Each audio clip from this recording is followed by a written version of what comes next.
Save me a piece of that corn. Good morning and welcome to another edition of the Little Podcast on the Prairie. Today we have a very special treat. We're going to get into our DeLoreans, turn the speed up to 86. I don't remember what it was. And we're going to head back in time to the 1980s! Woo! Totally tubular. I've got my little Oregon hat on, which is where I spent most of the 80s.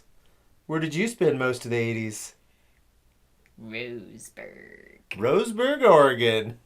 So we're going to give you the perspective of some Oregonians of the 80s. Right. We know the 1980s well. That was the time that we grew up. Yep. We're both late 70s babies, so the 80s is where we spent our childhood. Okay, so can you start us off by telling us some of your favorite activities as a child and how they might be different than the kids growing up in the 2020s? Ooh, favorite activity. Well, probably my favorite thing was playing ball in the street with the neighbor kids. Heck yeah. What kind of ball? Whatever kind of ball we had available. Soccer, football, basketball. We lived in the streets. That's the sad thing about kids today. It's so rare to see kids out playing in the streets. It's so rare to see kids living in the streets these days. Yeah, we loved video games as much as the next kid back in the day. But video games are what you did on a rainy day. If the sun was shining, we were outside either playing ball or riding bikes or running around down in the creek or maybe going to the river for a swim if it was in the summertime. Just gonna reach over you real quick here. I'm not doing anything. Pay no attention to the man behind the green curtain. What is she up to? I just want to keep track of the time because we have to discuss this in less than 50 minutes. Oh, goodness. How are we going to get the whole decade of the 80s into 15 minutes? Well, my favorite activities were a lot the same as Nobody yours. asked you. But more centered around basketball. I was all about basketball during the 1980s, and it was because the Portland Trailblazers were doing really well. They went to the national championships a couple times. They never won it. But we had Clyde the Glide. Terry Porter. And my mom got an autographed photo from him at JCPenney. JCPenney is the place to go to get autographs from celebrities, apparently. I got an autograph from Nadia Comaneci from JCPenney as well. Wow, that's pretty awesome. Yeah, not bad. But yeah, my life was centered around sports as well, activities, but mainly basketball. Basketball was all the rage. Basketball is a good sport. I still enjoy it. Yes. Just not playing with her because she throws those elbows. You gotta use what you have. And so next to sports and playing in the street, what I like to do, like I said, on rainy days, was play Nintendo. Yeah, and we witnessed the beginning of Nintendo. That's right. Actually, Super Mario Brothers. I remember before Nintendo. I when I was a little guy, we played the Atari. And if you've never played the original Atari, instead of a controller with all these buttons, it was literally a joystick that you held in your hand. It was a joystick with one button. So the games were very, it wasn't very as much simple. fun as Nintendo, I don't think. Yeah, Nintendo was just like a huge jump. Before Nintendo, there was like Atari. And then there was Pong. There was also like ColecoVision somewhere in there. And there was a couple other systems post-Atari. But then once Nintendo hit, it like just... Yeah, it was big. It wiped away all the others. It was all about Super Mario Brothers. There was two main games that they pushed. It was Super Mario Brothers and Duck Hunt. Yeah. And you always wanted to hang out at the kid's house that had a Nintendo because Super Mario Brothers was just so much fun. I So mean, much fun. I wouldn't have that much fun playing it today by far. It's not that interesting to me anymore at all. But back then, I was so enthralled with it. Oh, heck yeah. Yeah, in fact, before I had to buy my own Nintendo system, and I was a paper boy back in the day.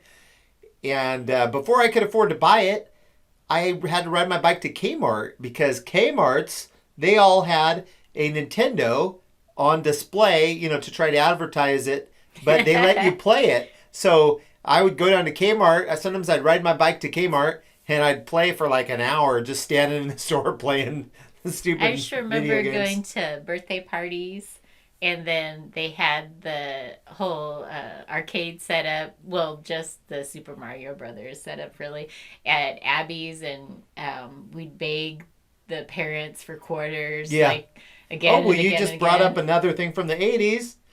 Arcades! Yeah, arcade. Every mall had an arcade, and it was like a dark hallway type room. Yeah, it's like, why With put kids into Yeah, a dark dark room? with maybe It's not a some good like idea. some little neon lights so you could kind of see your way around.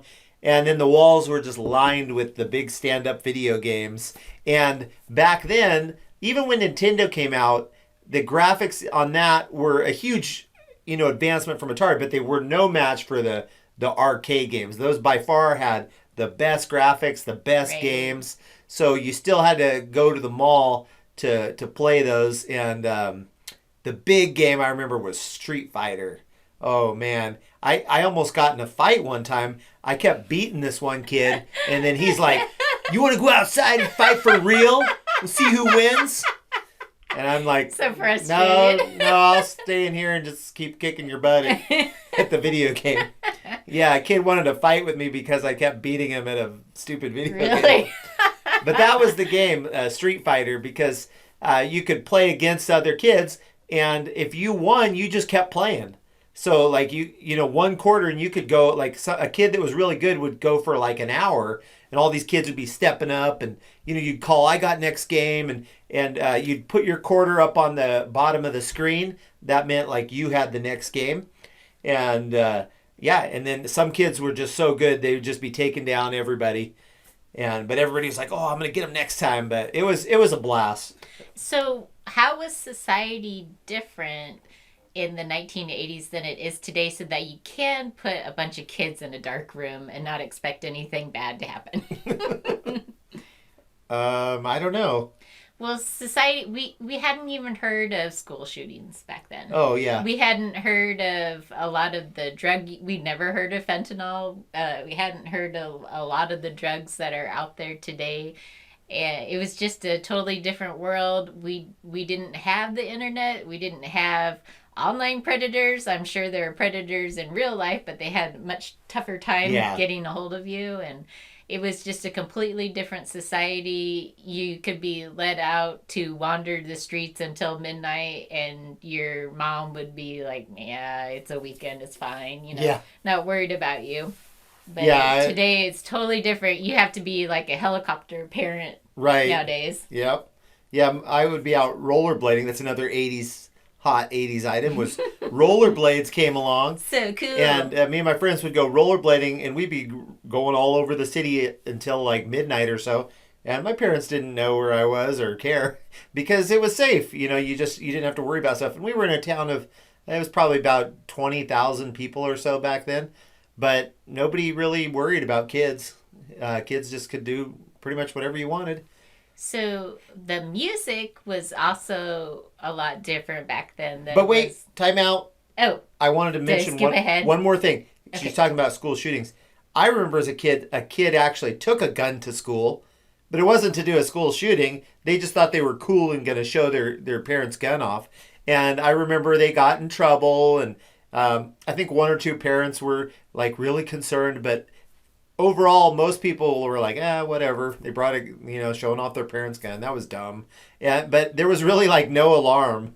It was just like, I think they got a detention or something. They had that gun like in their backpack, but nobody even thought like, oh, they might shoot the place up. It was like and in fact, I remember stories in the 80s of other schools where kids would actually, people used to have the pickups with the gun racks in the window, and some kids would take their gun to school, and their teacher would say like, "Hey, I want to go see that gun." They'd go out, on lunch, and he'd show off his gun and give it to the teacher and the other kids. And Hicksville and Glide, and a lot of the boys in high school, they had have guns. the gun rack. So bringing guns to school was normal, but you knew nobody was going to use it. If anything, they were going to use them to protect the school, if Russia invaded or something. Right. That's a little shout out to the movie Red Dawn. I think that was an 80s movie, right? Right. Yeah, classic. Okay, back to...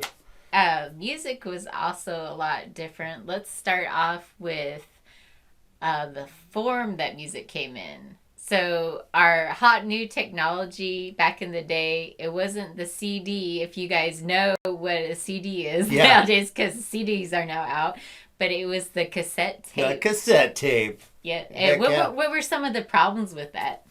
The problems with cassette tapes? Yeah. Well, they could break. Yeah, and you couldn't choose the next song. You have to fast forward through the whole thing. Right.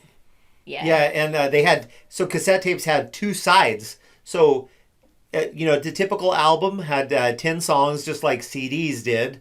So it would have 5 songs on each side. So you had to put it in your player, and you'd hear the 5 songs, then the thing would stop, and you'd have to eject it, open the machine up, pull the tape out, turn it over, put it back in, and then listen to the other 5 songs that were on the other side.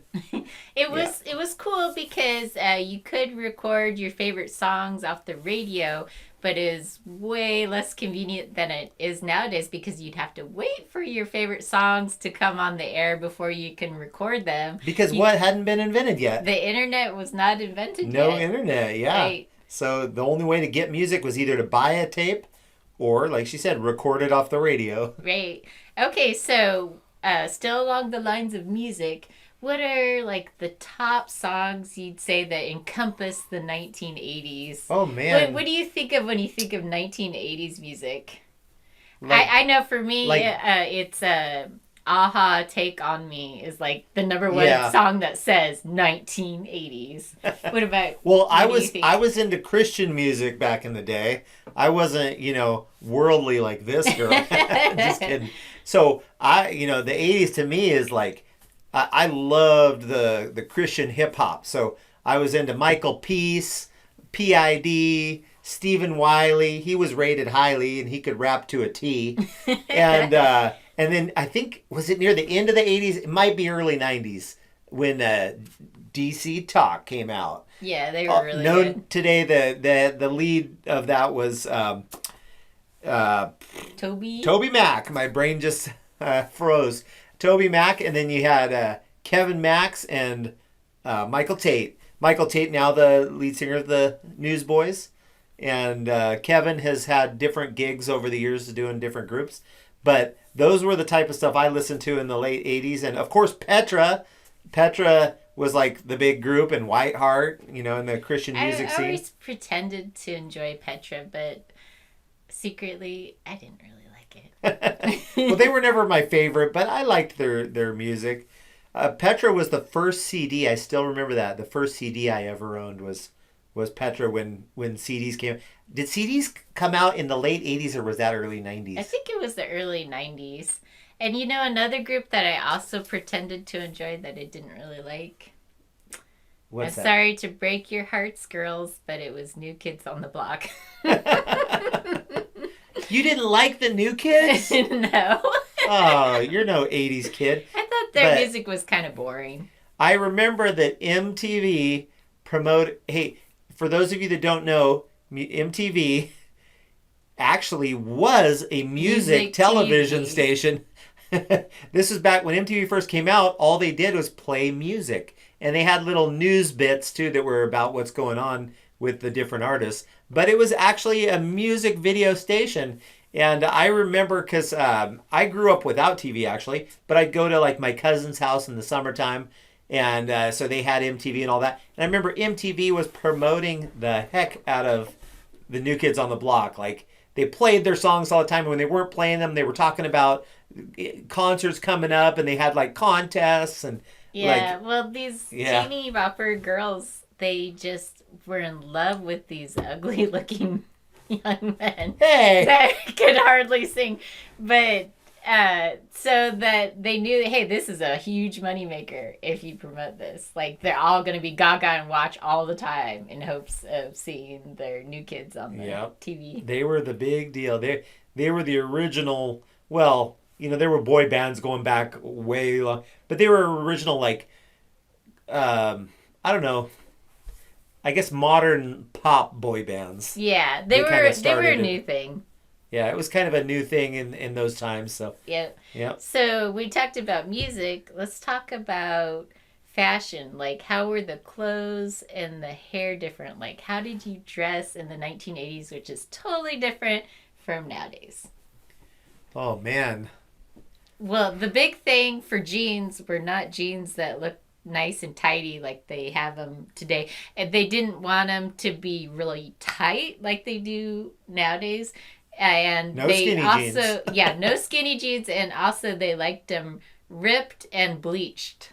Yeah, that was the big thing, bleached jeans. And if you bought Levi's, they bleached them like in cool patterns.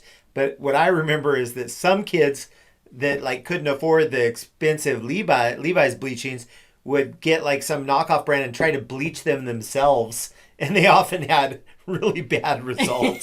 I remember a couple kids that like did their own self bleaching of their jeans. Yeah, and they it just had looked bad. all these cool styles of jeans too. They had like black and white looking jeans. They had pink jeans and blue jeans, Blue jeans. And how did you wear your hair then?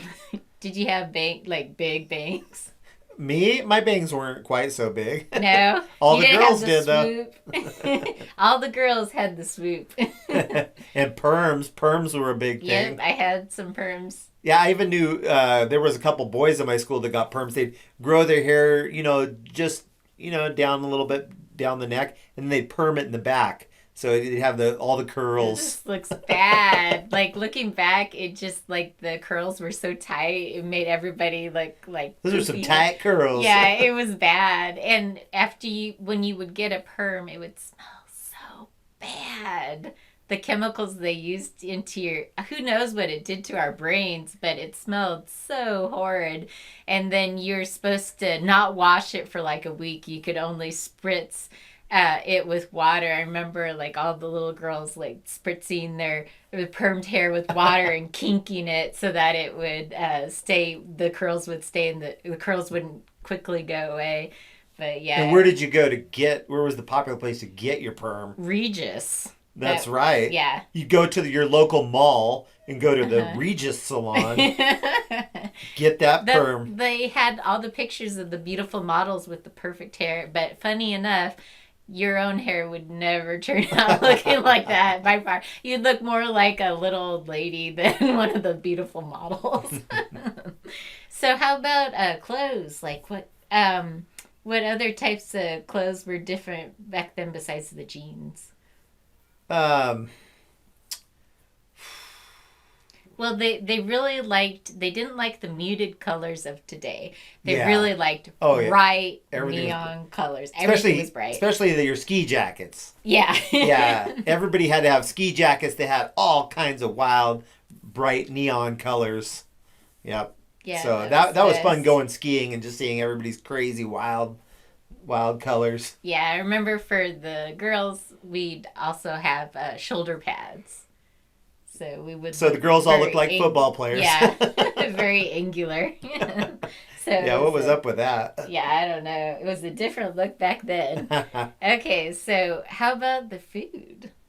Like food? Yeah, what type of food would the fast food restaurants try to push on us?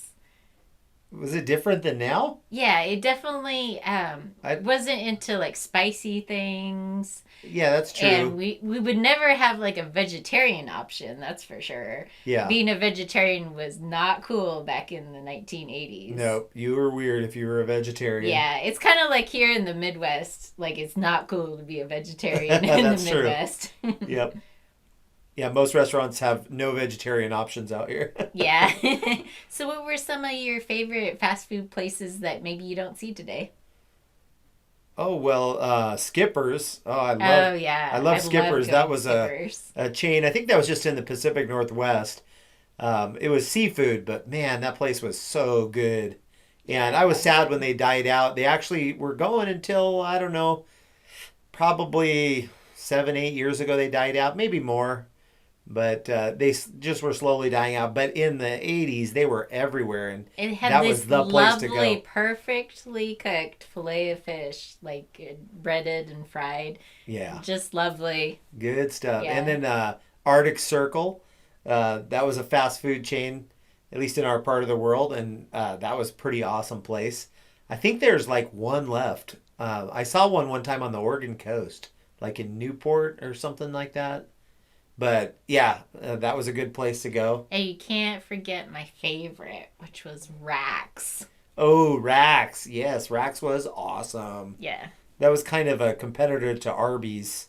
Yeah, it They had were all kind of about the roast same beef. fare, but it also had a salad bar that was really great. Yeah. And they had the world's worst commercials. I think Yeah. there's some videos about their old commercials here on YouTube you can look up. And some people say the commercials might be what led to their downfall because they were like really bizarre and leave you like going, "What?" Yeah. Okay, so you mentioned briefly before. So, they actually did studies just to cap off our talk on food. They actually did studies that it was easier to be thin in the 1980s, even if you ate the same calories, Huh. because they had fresher foods that would promote a healthy flora in your digestive tract and help you stay slim. Whereas today it's like even more heavily processed, and we like really intense flavors nowadays where we didn't really need them back then because we weren't used to them. And so the food was a lot healthier back then. It was easier to be slim. Huh. Okay, but you briefly said that we did not have the internet. Yeah, Do Al you Gore hadn't invented it yet. do you remember when it first came about? Do you remember like them having commercials on the TVs for it or anything like that? Well, I remember when it came out, I think I was like a freshman in high school the first time I heard it, or somewhere around there. This was like I think it was the early '90s. I mean, I think the internet might have been around in the late '80s, but nobody had it or knew what it was. It was kind of the early '90s when it started being available for consumers. Yeah, I remember the commercials for it. It was like this little Irish girl, and she would say all mysteriously, "It's coming! The super information highway, it's coming!" And they would really promote it a lot. Yeah. um, but yeah, we didn't have life with the internet. So what did we have instead of the internet? We had telephones, Yep, and but then not we in our had pocket. Not in our the pockets. World Book Encyclopedias that Yeah. instead of the internet. That's what we used for most information, or we just would have to Yeah. dig for hours to find Yeah. information. Yeah, almost every home had a set of encyclopedias. And so they were like, it was like Wikipedia, but in book form. And almost every home had a nice rack. Like we had a nice wooden rack, and it was 2 shelves tall. And it was probably about 20 books made up a set of encyclopedias. It was Yeah. about, you'd have like 10 on the top, 10 on the bottom. And it basically was like every subject. You could look up, anything you wanted, and there would be like pictures and descriptions of it. And that's how you found information before there was no Wikipedia back then. Yeah, we even used There it was as encyclopedia. entertainment sometimes. Yeah. We would just like get out a book and like look up different things. Yep. And I remember we actually ended up with several sets of encyclopedias because my sister and myself each won the county spelling bee, and you got a trip to Washington D.C. to compete in the national spelling bee. You also got a set of encyclopedias. Oh, yay. Yeah. I bet you're excited And, about that. Oh yeah. So I think when I grew up, when I was a little kid, I remember the brand was World Book. That was the big brand, World Book Encyclopedia. Yep, And that's then what we had too. later Encyclopedia Britannica came out that was supposed to be like better. And then those are the ones when we won, those are the ones they gave us. So that replaced our World Book. And I think they had colored pictures and stuff in them. Yeah, That's what probably. made them better. Yep.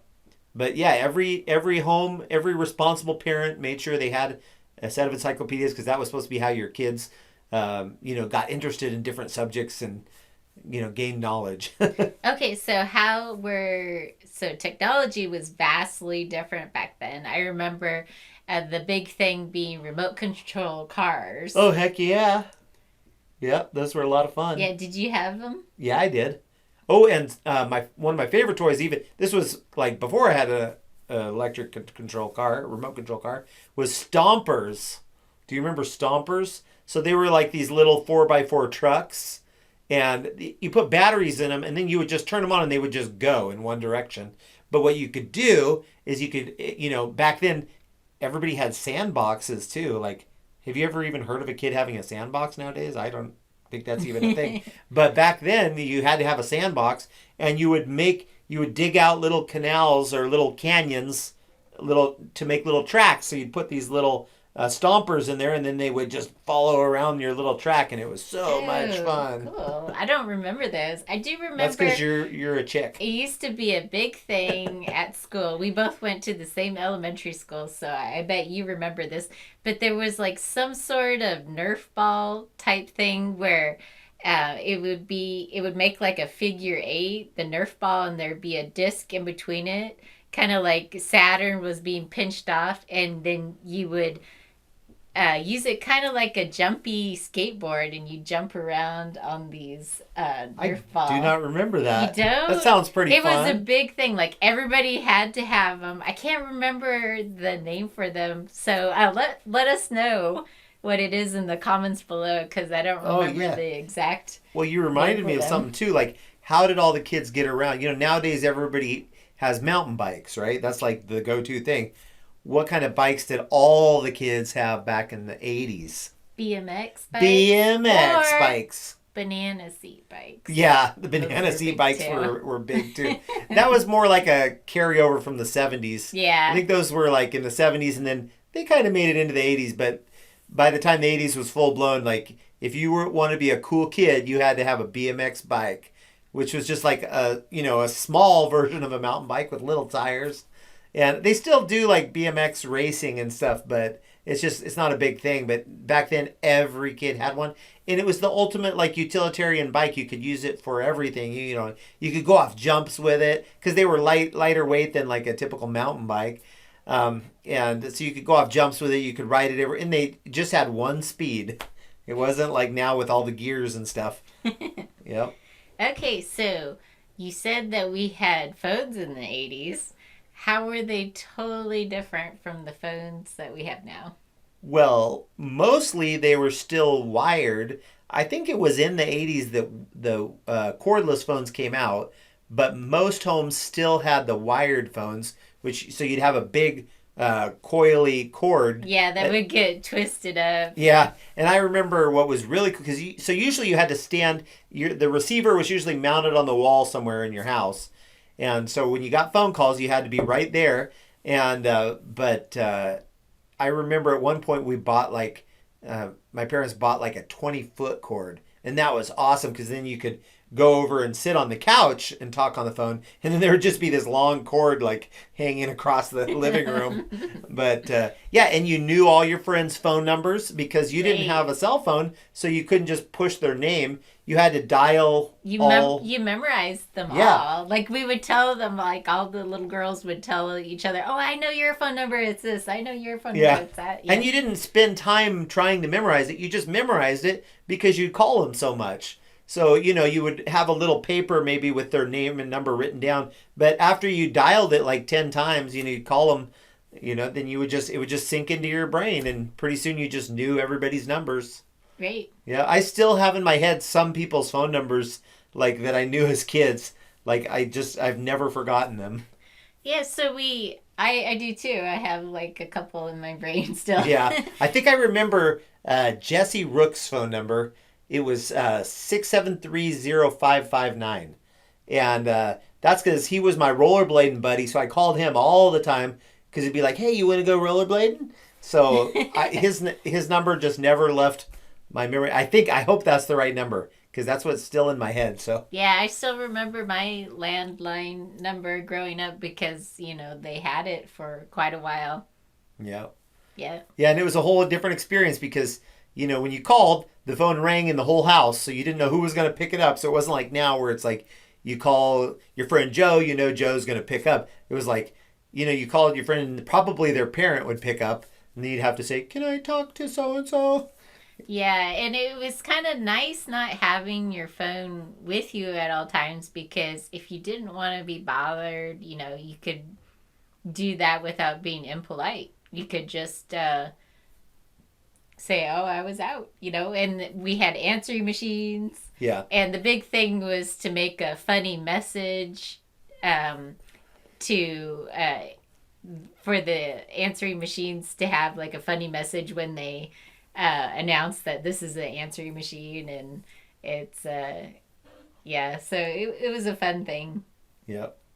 Good times. Yeah, and then also if you were at the mall with your mom and you needed to find her, it might take you an hour. I bet all 80s kids can relate to that because you couldn't just call her on her cell phone. You had to like go in all the stores and look for her.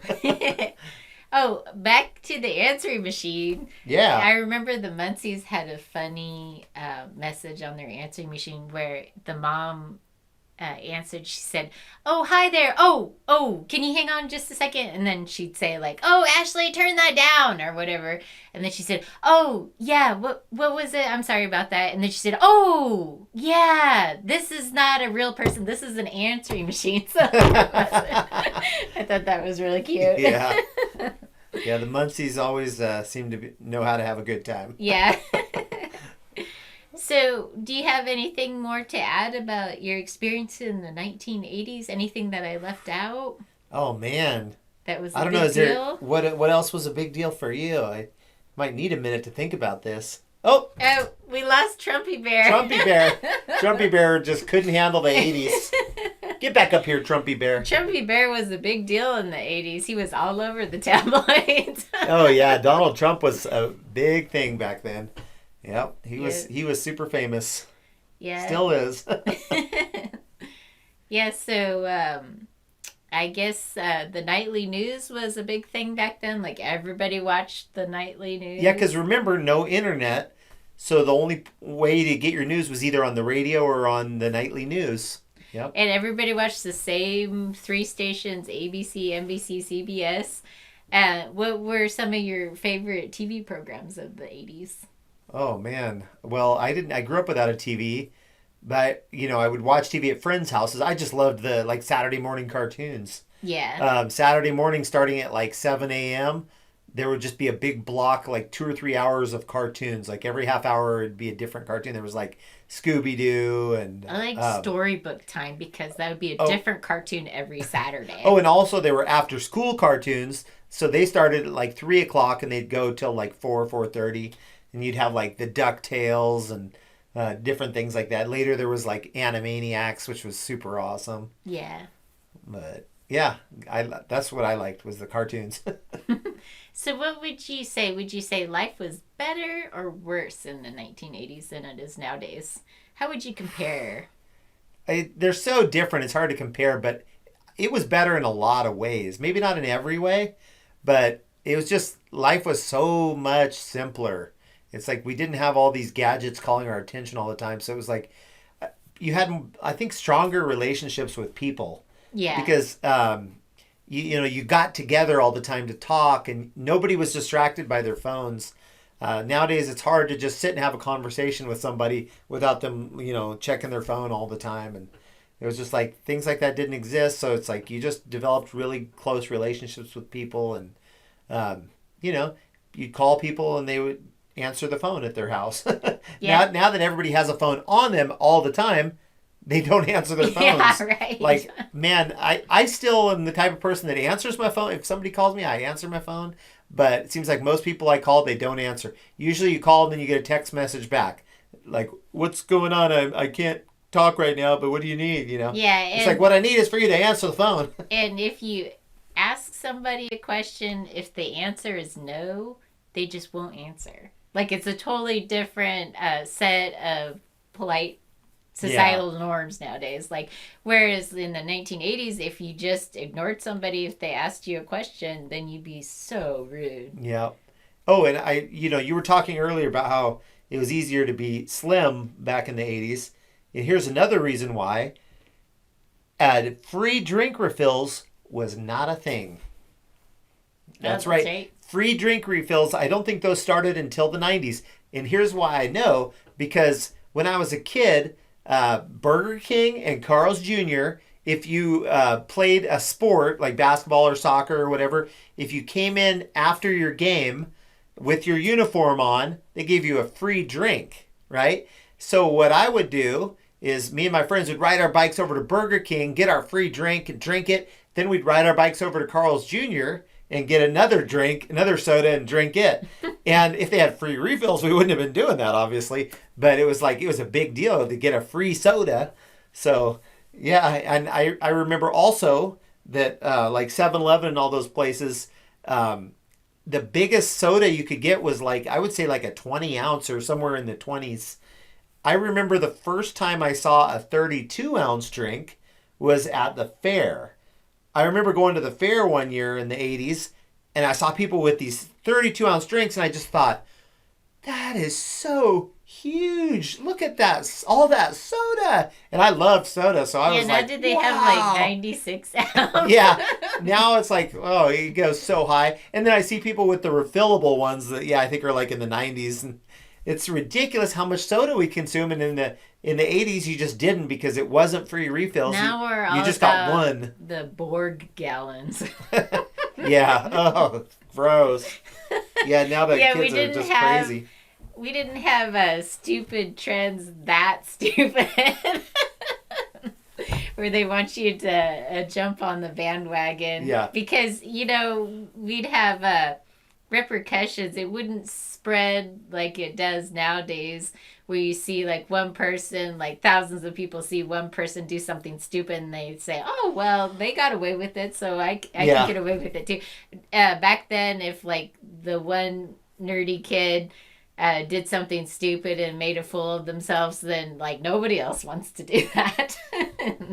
So yeah, speaking of getting away with stuff, you can't mention the 80s without mentioning the Oakland Athletics and pretty much all of Major League Baseball. They were all doing steroids back then. It wasn't until later that they got better techniques at detecting it. So, I remember you had the Oakland Athletics with Jose Canseco and Mark McGwire. And these guys were all just ripped and they were just hitting home runs like crazy. And then it came out years later that, oh yeah, they were all on steroids. But as a kid, I just thought, wow, these guys are amazing.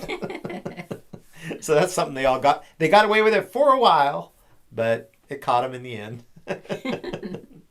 So back to the original question, which society do you think you prefer? The 1980s or the 2020s? I think if I had to choose, I would do the 80s.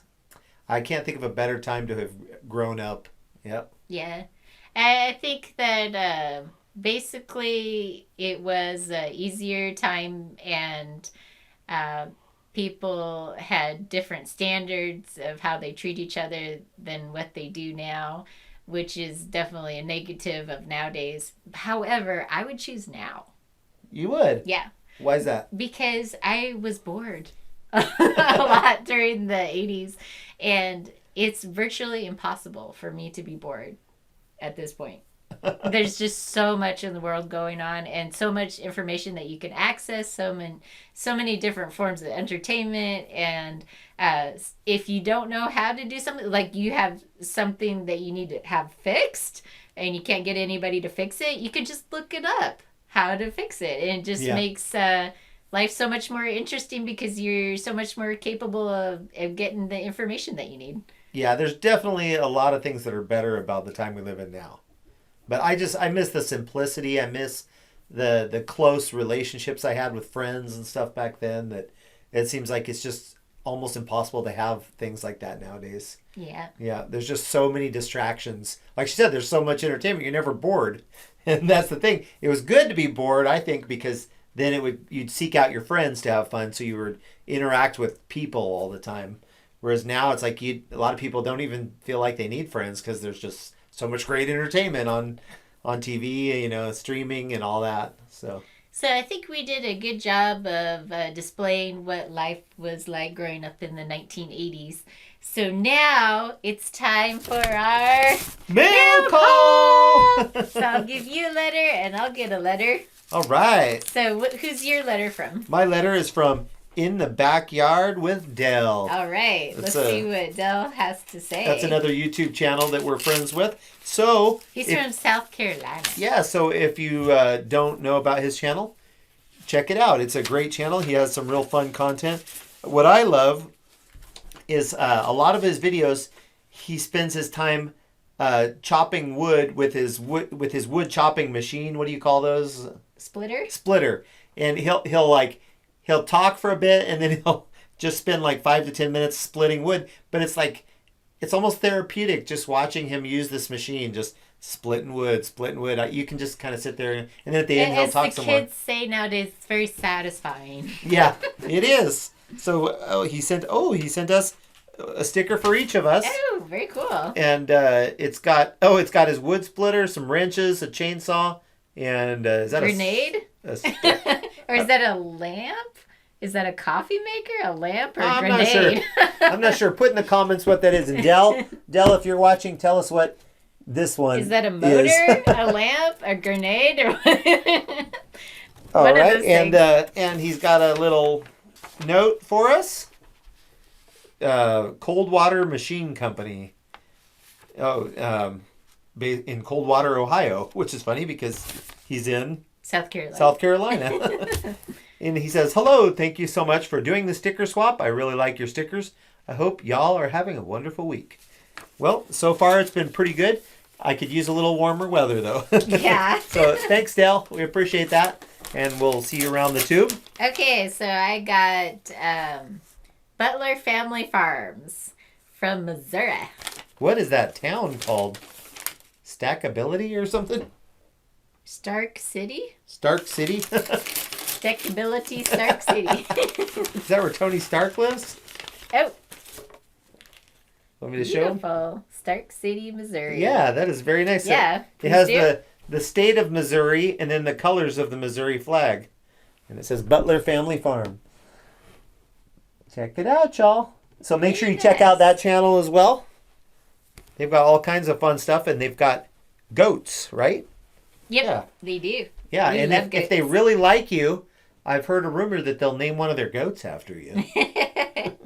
We're still hoping for the Craig. So anyway, thanks everybody for the stickers and everything. We hope you all have enjoyed this program about the 80s. Hopefully it's giving you a little nostalgia to think back about your childhood, those of you that grew up in the 80s. And those that grew up later, hopefully this was a revealing look at what you missed out on. And one thing I would always tell, in a former life I was a school teacher, and I would tell my kids, you guys will never ever know the feeling of getting in a fight with your boyfriend or girlfriend and slamming that phone down on the receiver. You'll never know what that felt like. It was just, everybody that grew up in the 80s knows that feeling. Edifying. It feels so good when you're in a fight and you're like, that's what I think or whatever, and you just slam that phone. Now it's like, well, take that. Boop. Not as gratifying.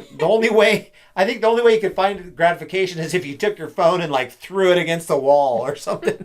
And then your phone would be ruined. So, yeah. Anyway, just leave you with that thought.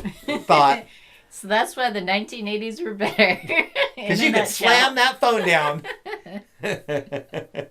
Well, thank you guys for joining us. Hope you have a wonderful next week, which is today when this is posted. Yeah, and thanks for listening in on our podcast on the prairie. You can hear us on Spotify or watch us on YouTube. Everybody have a wonderful week. God bless, and we'll see you on the next one.